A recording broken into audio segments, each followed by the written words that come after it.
ไงไม่ได้ไหมทะเลหมอกบรรยายเพื่อนสวยมากเลยๆเป็นอันนี้ก็ได้ลูกระวังเดี๋ยวรองเท้าลื่นระวังนะช่วยจับไปเดียวนิดเดียวโอเคไม่ใช่ปูดมันหนักจังเลยสวยปูดมันหนักมาแล้วเรียบร้อยเอาลูกตอนนี้พี่ดาเพิ่งตื่นดาวมันตื่นครับ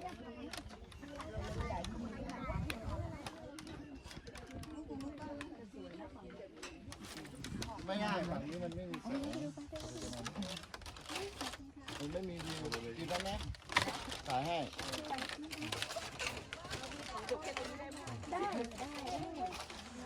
ยืนขาสั่นจังพี่นี่หันให้ได้แบบ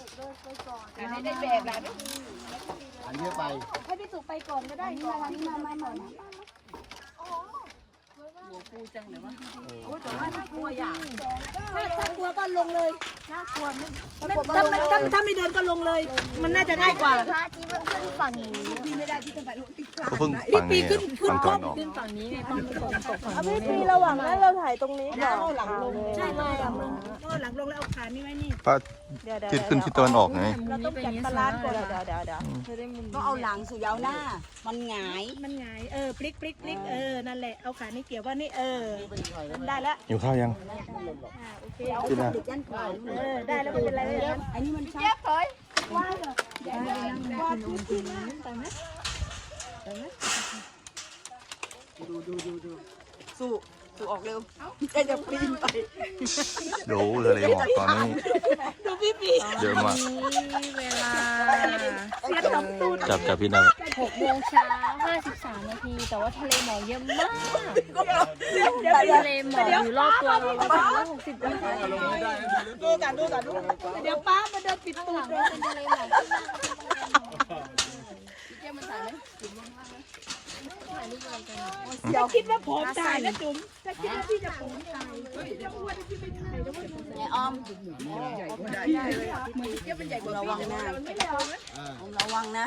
พี่อย่าถอยแล้วนะไม่ถอยแล้วหัวปูมากเลย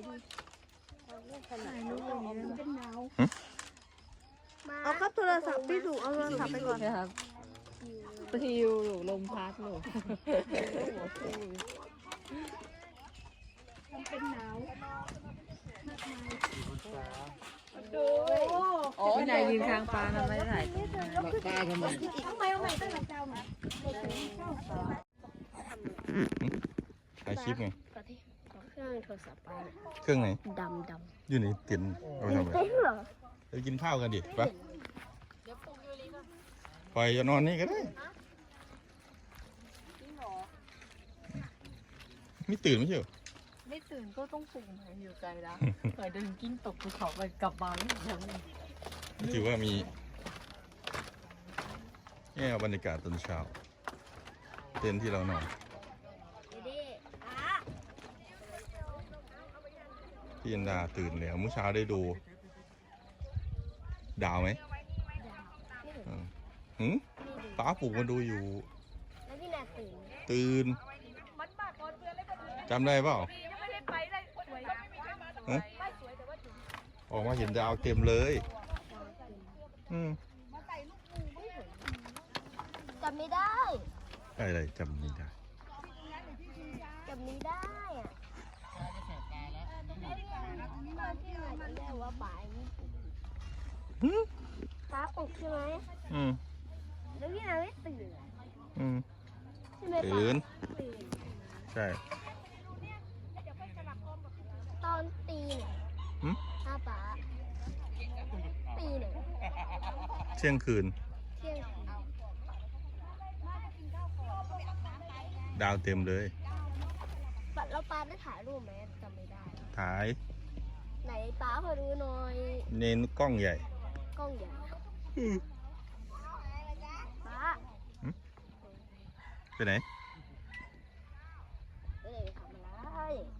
ไปสำรวจเหรอ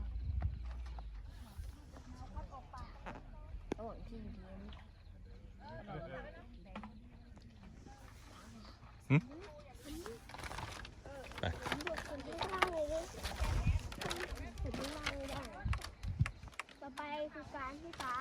มันได้เพราะว่าทางวินทางบกฟ้าไม่เหมือนเฮ้ยไอ้ฝืนมันฝืน เฮ้ยระวังกิ้งตกนะเว้ย เราต้องไปทางนู้นเดี๋ยวเดินลงไปตรงที่ท่าก่อนเลยนะเดี๋ยวตามไปปักจะได้ปรับป้าไป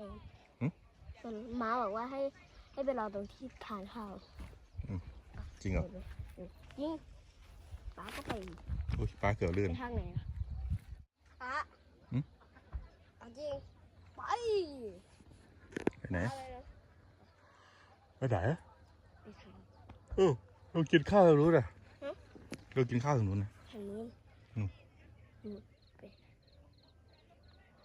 กินข้าวตรงนู้น เดี๋ยวไป ไปไหม ป้าเนี่ยทางที่เป็นอย่างนี้เลยเหรอ ไม่ใช่บันได ดูไหมเนี่ยทะเลหมอกทางนู้นก็มี ป้าไปนี่มันมีทางลัด ไปดิ นี่ทางลัดป้าที่ทางไปของพี่ดาเป็นแบนหมดเลย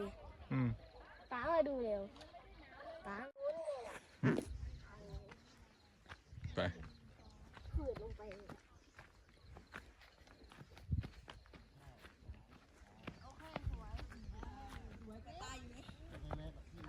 นั่งชิงช้ากันไหม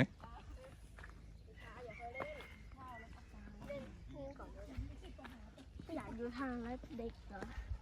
ทางลัดเด็กอะ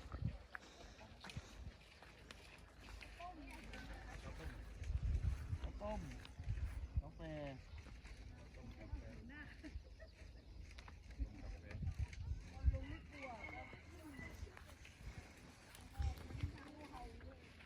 เอาขาขึ้นดิ เดี๋ยวป้าแป๊บนึงนะแป๊บนึงป้าหยุดนี่หน่อยมันไม่หยุดเลย ขึ้นสิ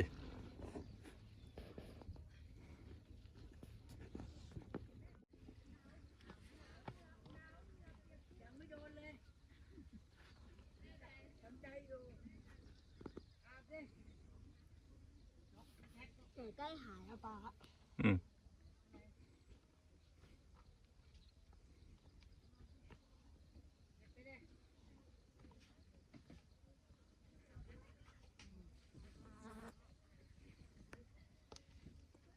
มีอะไรขึ้น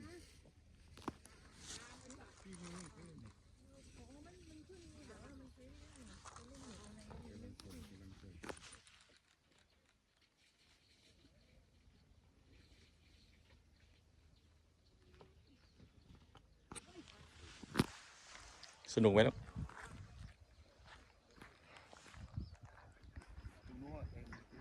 ป้าอย่าไปดูป้าอย่าไปดูทางแล้วติด ส่งให้ก่อน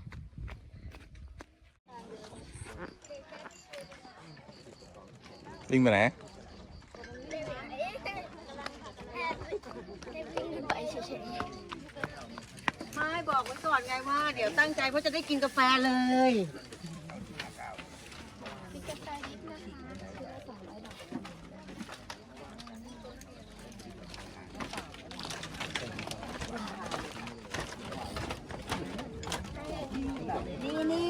นี่น้ำเปล่าเผื่อแก้ม ชงใหม่ก็ได้ลูก แก้วหนูร้อนอย่างไรอีกให้ เนี่ยพี่นามานั่งตรงนี้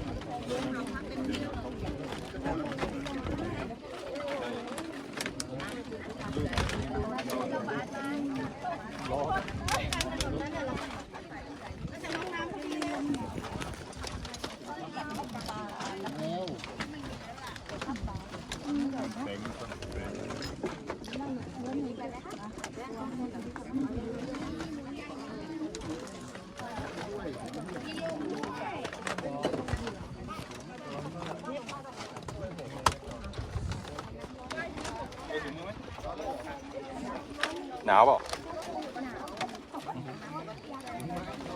ทะเลหมอกมันเป็นไอน้ำใช่ไหม ใช่ไอ้น้ำที่ระเหยมาจากน้ำก่อนจะรวมตัวกันเป็นเมฆขึ้นไปข้างบน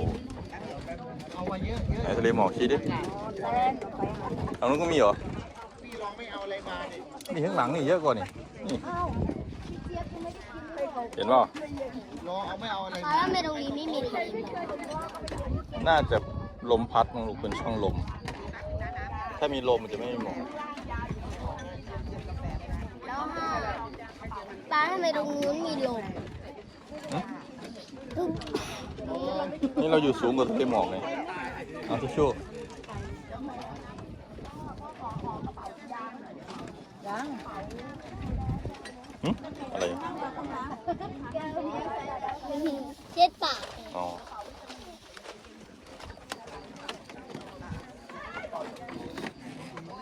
อุ้ยป้าดูหมอกนั่นสิ ดูหมอกอันนั้นไปเอาไปถึงบ้านคนเลย หึ นั่น มันเริ่มพัดมาแล้ว รอนี่เย็นเลย แล้วนู่นที่เขาพักไก่ นี่รับ สูงสุดเลยพี่นายดูนู่นที่เรานอนสูงสุด เราเป็นใจอ่ะอันนี้เชียร์โอลิมปิกบอลโลกเชียร์บอลใส่ไว้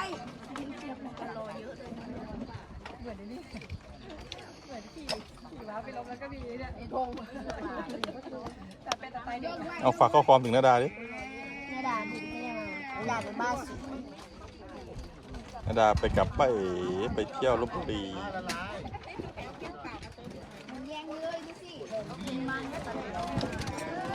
นี่ก็อยู่นี่มา ยูรีมาแทนหรือไปไหนแล้วยูรี โทษทีไปนู่นอ่ะหนูจะจับพ่ออย่าพึ่งกันนะนี่โอ้หันดีๆนะหันน้องหันให้คนนะยิ้มเลย รถจะตกภูเขาเลยนะครับรถตกภูเขาแน่นอนครับตกภูเขาไปแล้วครับ เดี๋ยวซ้ายขึ้นเดี๋ยวซ้ายมันจะขึ้นตรงเหรอ เอามาจากไหนอ่ะ เขาเอามาใหม่ค่ะ แต่เขาไม่ใส่พริกไทย แสดงว่ามีคนใส่ตัวนั้นนะ เป็นเนื้อใช่ ยูริ